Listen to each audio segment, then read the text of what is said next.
Assalamualaikum warahmatullahi wabarakatuh. Perkenalkan, nama saya Muhammad Iqbal Abrar dari Pendidikan Bahasa dan Sastra Indonesia IKIP PGRI Bojonegoro, NIM 19110031. Di sini saya akan mencoba menjelaskan tentang proses belajar bahasa pada mata kuliah psikolinguistik dan teori belajar bahasa. Yang pertama, proses belajar bahasa. Bahasa pertama dikuasai seseorang secara alamiah. Penguasaan bahasa pertama didukung oleh lingkungan masyarakat dan situasi yang kondusif. Penguasaan bahasa pertama bertujuan untuk memiliki identitas anggota masyarakat. Dalam penguasaan bahasa pertama tidak ada kegagalan. Bahasa pertama dikuasai untuk keperluan hidup. Jadi ini adalah termasuk penjelasan tentang bahasa pertama atau bahasa ibu ya.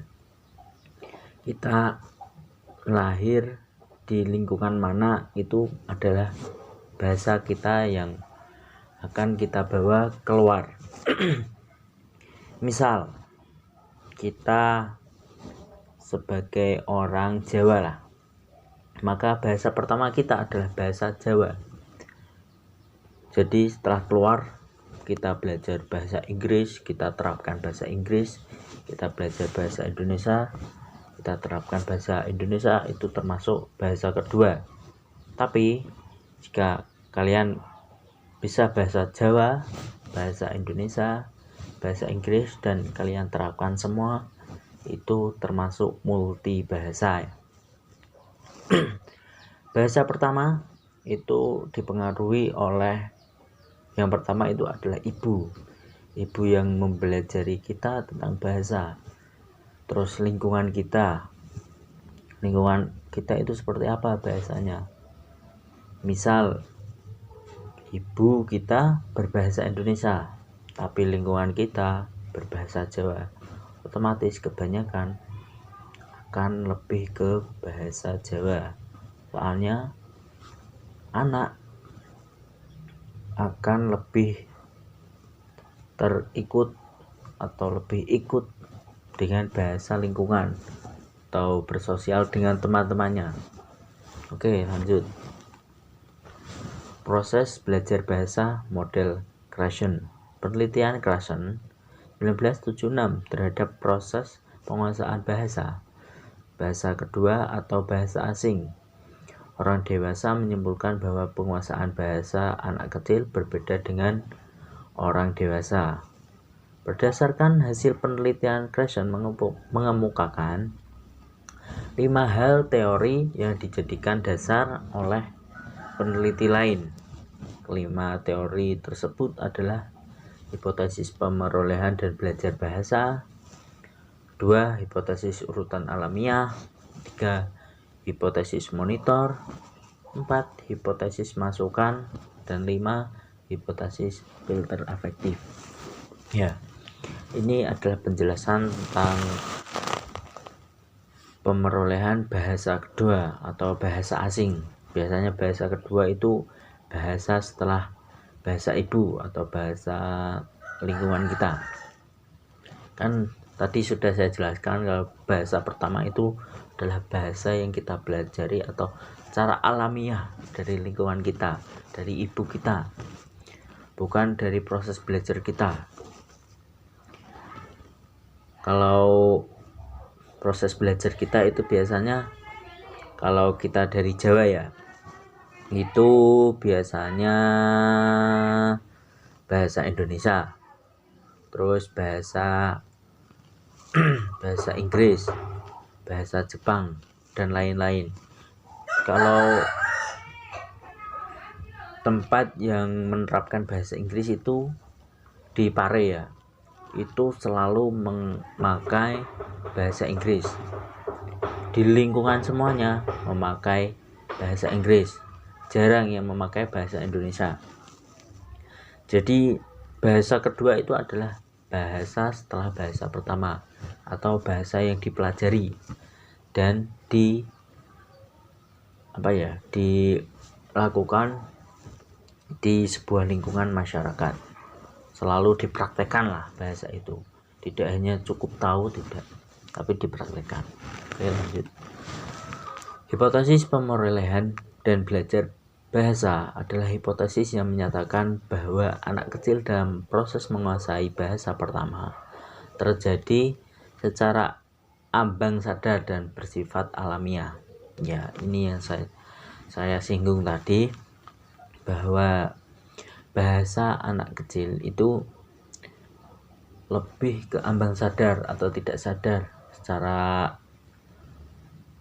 masuk tiba-tiba lah, tidak melalui proses belajar.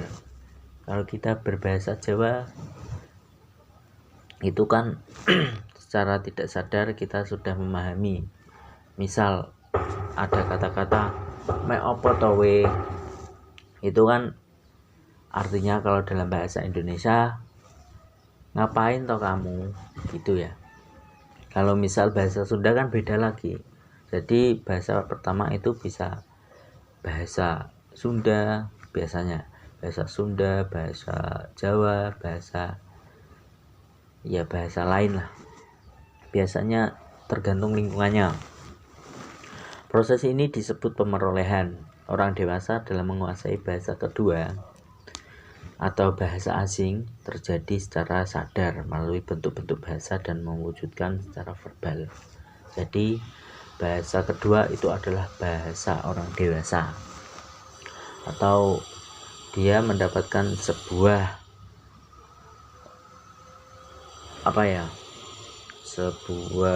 wawasan tentang bahasa itu secara sadar atau dengan belajar untuk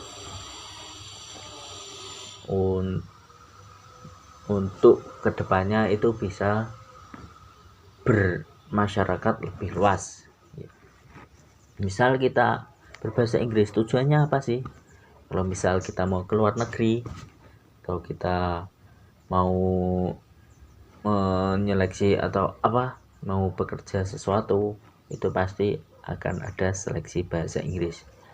Bahasa Inggris itu adalah termasuk bahasa yang wajib dalam internasional ya.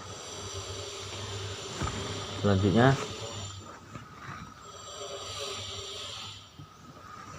proses penguasaan bahasa seorang anak dapat diidentifikasi sebagai berikut. Yang pertama, proses secara ambang sadar seperti pada pemerolehan bahasa pertama. Ya, saya jelaskan tadi ya.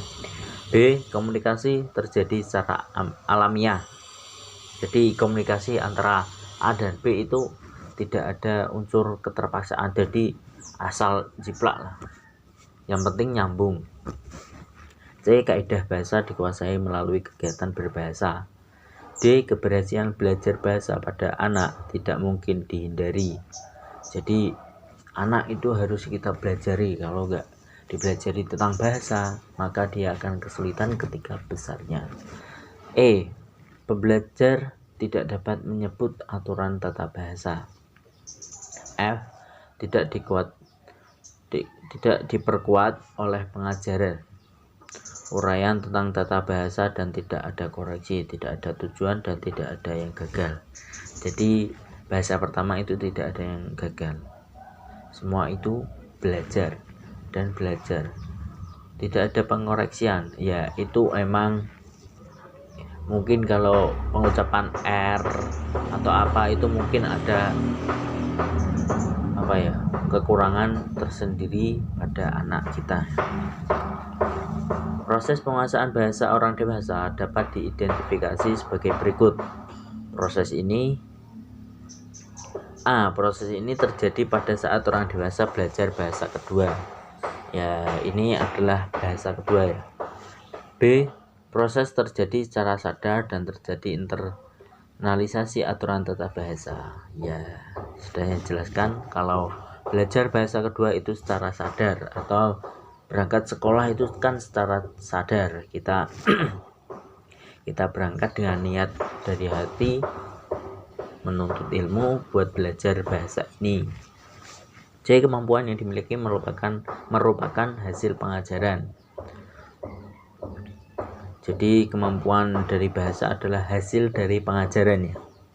Misal kita bisa bahasa India, itu ada termasuk hasil dari pengajaran sang guru yang telah menjelaskan kepada kita. D. Proses bahasa, penguasaan bahasa secara sadar. Pasti sadar lah, kalau berbahasa itu pasti sadar. E. Pembelajar memiliki rumusan-rumusan tentang aturan tata bahasa. Ya seperti itulah. Jadi bahasa pertama dan bahasa kedua itu beda. Kalau bahasa pertama kan yang saya jelaskan tadi itu ada bahasa anak-anak, atau bahasa pertama itu bahasa kita waktu masih di kandungan. Itu pasti itu kan ngelus-ngelus sambil ngajak bicara, itu adalah sebuah pembelajaran kepada anak kita. Bahasa kedua adalah bahasa yang kita pelajari di sekolahan, pokoknya kita di les, pokoknya kita itu tempatnya itu belajar atau di tempat belajar, bukan pada lingkungannya. Kalau misal lingkungannya di Pare Kediri, pasti ya akan bisa bahasa Inggris. Ya seperti itulah. Ya cukup sekian dari saya. Wallahu muwaffiq ila aqwamit thoriq. Assalamualaikum warahmatullahi wabarakatuh.